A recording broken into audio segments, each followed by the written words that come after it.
Curry Barker made a decision early on that showcases the power of perspective when making a film. Obsession was shot in a 3:2 aspect ratio, the same shape as a still photograph, the same proportions as a picture on your phone, a snapshot, something you'd print and put in a frame.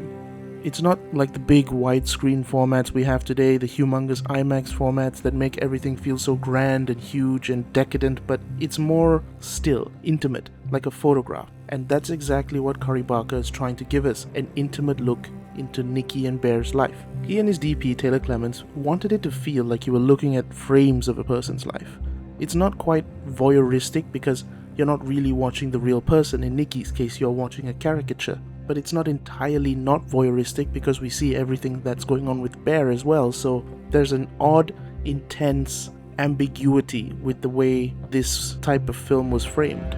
But for it to work, there needs to be a lot of still camera work. The camera will barely move. There are long takes where it just holds still and watches achingly, and characters are placed in the center of the frame and kept there. No unnecessary movement, no frenetic shaky cam. The cinematography does a great job of not overexpressing urgency, momentum, or curiosity.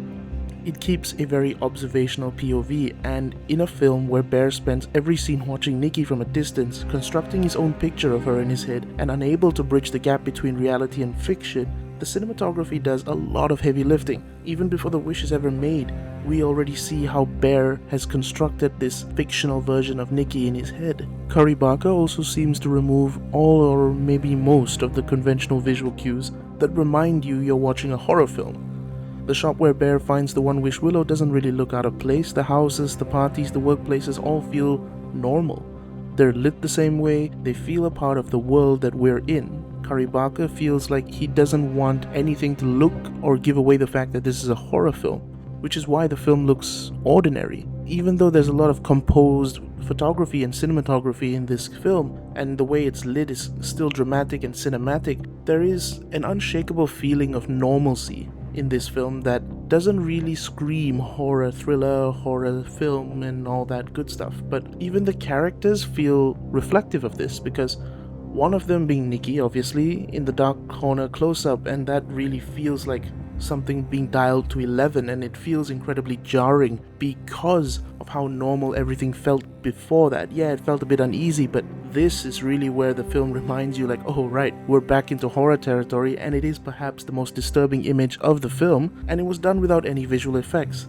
The makeup team makes something that would sell under a full light, but deliberately underexposing this shot and the details of her face as it starts to quote-unquote dissolve, this creates a much more pronounced, unsettling feeling that doesn't quite wash out.